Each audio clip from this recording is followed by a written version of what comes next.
Good evening, you're watching the main news on HKIBC. I'm Joanna Ho. Here's a look at tonight's top stories. The government unveils a two-pronged strategy to ease congestion at cross-harbour tunnels. Mystery surrounds the abrupt cancellation of a Winnie the Pooh horror film. And President Xi Jinping leaves Moscow after consolidating ties with Russia. Tolls at the three harbour tunnels will be adjusted in August in a bid to ease congestion. This will be followed later in the year with a scheme in which users will be charged varying rates at different times. Macy Mock reports. Starting on August the 2nd, motorists will pay $60 to drive through the Western Harbour crossing, a reduction of $15. But the payment for the Eastern Harbour crossing will rise from $25 to $30, and the cross-harbour tunnel toll will be raised by $20 to $30. Taxi drivers will be charged $25 at all three tunnels, while the toll for other vehicles will remain unchanged. The cross-harbour tunnel is the city's busiest, with traffic jams stretching for kilometers during the morning and evening rush hours. By raising the toll, transport officials hope traffic will be diverted, enabling drivers to spend less time waiting inside their vehicles to cross over. Later this year, the government plans to introduce a time-varying plan, charging motorists different rates at different times. From Monday to Saturday, the toll at all three tunnels will drop to $20 during the overnight off-peak hours. But during the morning and evening rush hours, the toll for the cross-harbour and eastern tunnels will be doubled to $40, with the western crossing charging $60. It will cost $30 for all three crossings between 10:15 a.m. and 4:30 p.m. Toll rates at three tunnels on Sundays and public holidays will either be $20 or $25. During the transition between rush and non-peak hours, the government will increase or decrease fares gradually by $2 every 2 minutes to ensure motorists will drive smoothly. When the toll level is rising, and if the toll gap is big, motorists will try to travel faster. Or if the toll level is lower, then they may have the incentive of lowering the car speed to wait for a lower fare level. So that is why we try to put the transitional steps so that to discourage motorists from doing this kind of absurd things. Under the time-varying plan, motorcyclists will have to pay between $8 and $24. Buses and goods vehicles will be charged $50 at each tunnel. Maisie Mock, HKIBC. A goods vehicle representative supports a flat toll of $50 at the three tunnel crossings later this year. Stanley Chang, chairman of the Hong Kong Land Transport Council, said drivers would rather endure the congestion at the cross-harbour tunnel than pay around $200 to take the Western Harbour crossing twice. The toll adjustment will allow drivers to pick the best route with the shortest traveling time. Meanwhile, a motorist said the time-varying toll plan is confusing and will worsen traffic jam. A Winnie the Pooh horror film has been pulled out of Hong Kong cinemas without any reason given. The government says it did not make the decision, but there is speculation of political censorship. Hong Kong horror film fans will not be able to watch Winnie the Pooh Blood and Honey, which was to be shown at 30 cinemas from tomorrow. But the screenings were mysteriously axed without warning, and ticket booking websites have removed the title. A social media page named Moviematic, which had organized a pre-release screening last night, cancelled the event, citing technical reasons. The government had earlier approved the British film, listing it as Category 3, which deems it suitable for anyone aged 18 and above. The local distributor Seven Pillars Entertainment announced the cancellation in Hong Kong and Macau in a social media post last night. It apologized and expressed disappointment, but said cinemas did not give any reason for the cancellation.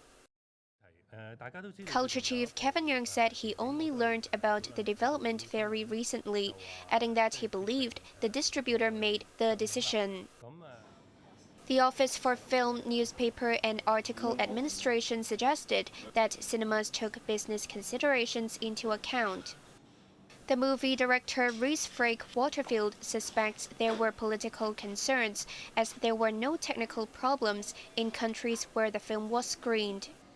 Secondary creations of Winnie the Pooh are allowed since the character entered the public domain at the beginning of this year.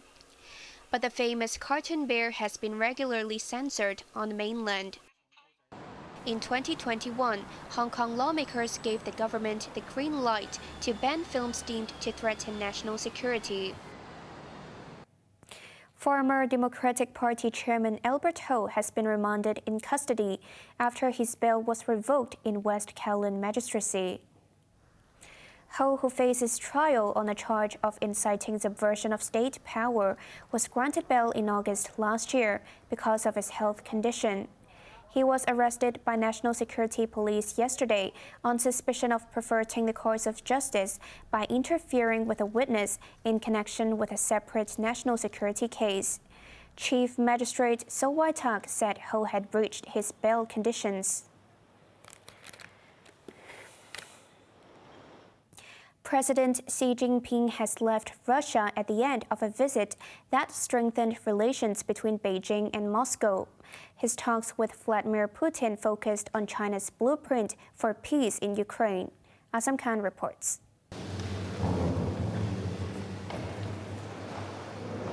On the final day of his state visit to Russia, President Xi Jinping was treated to an imperial palace pageantry at the Kremlin. Then he and his host, Vladimir Putin, held 6 hours of talks.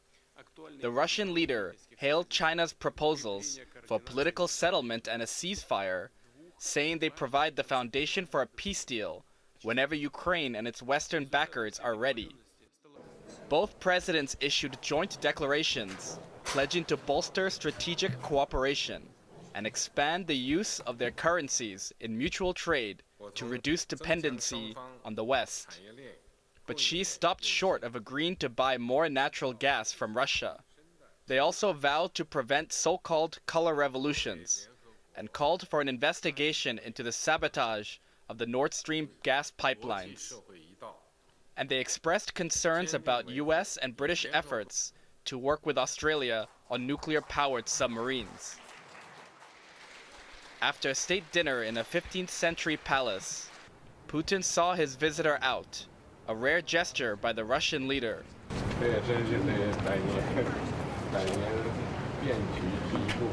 Before bidding farewell, Xi said through his translator that they are now witnessing changes that haven't been seen in more than a century.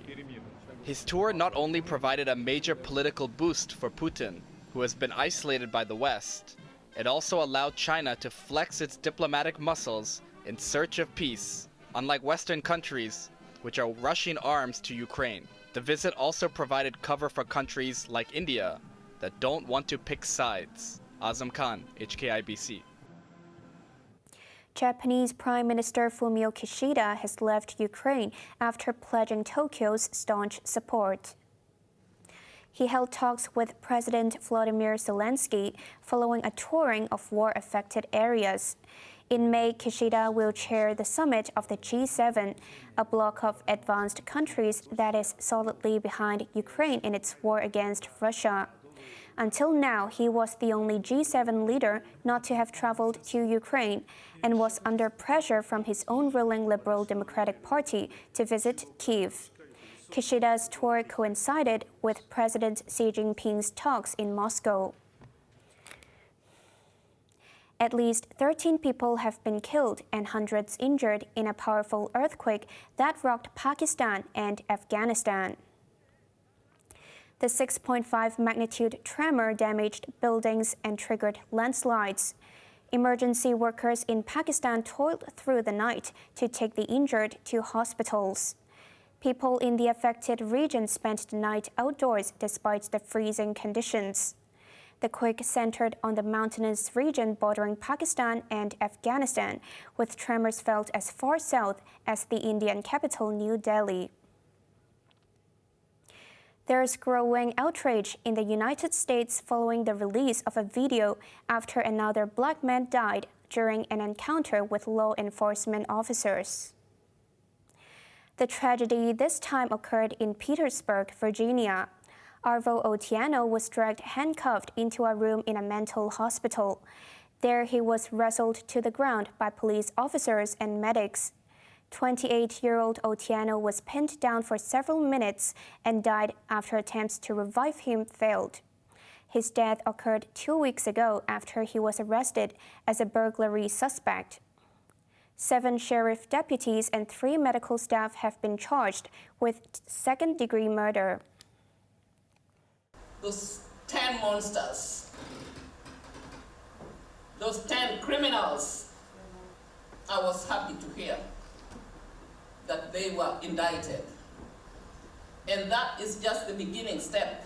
We will achieve justice for Arvo Otieno.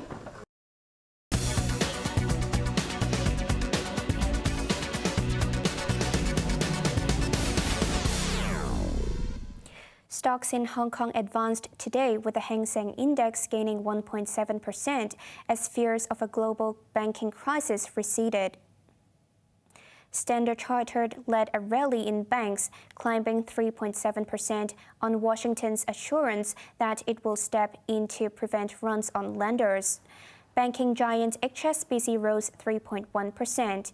AIA jumped 3.6% on optimism that its mainland business will improve now that the border is fully reopened. Auto stocks were in demand, with NIO surging 5.6%, while Geely and BYD gained over 2% each. Now let's take a look at the markets. The Hang Seng Index closed up 332 points. To the top 10 active stocks, Tencent was up $3.60, Alibaba up $2.35. AIA up $2.80, BYD Company up $4.20. To the forex trading against the Hong Kong dollar, euros at 8.47, pounds at 9.63, and Australian dollar at 5.24. Over to the UK market, FTSE 100 is up 10 points.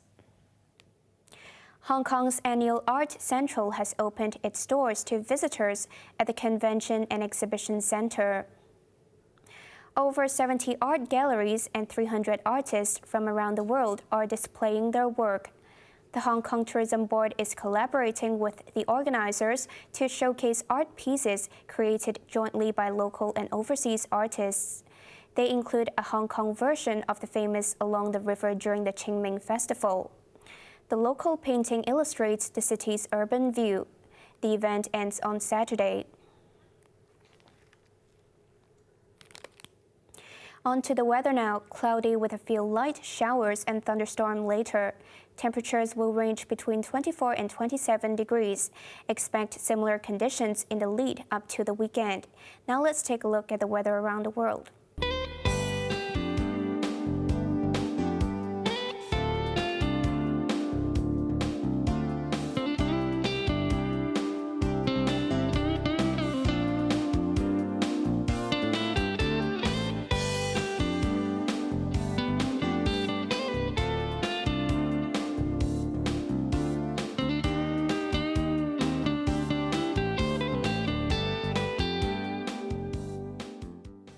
That's our main news for Wednesday night. Join us for more news at 11. I'm Joanna Ho. Thanks for watching. Good night.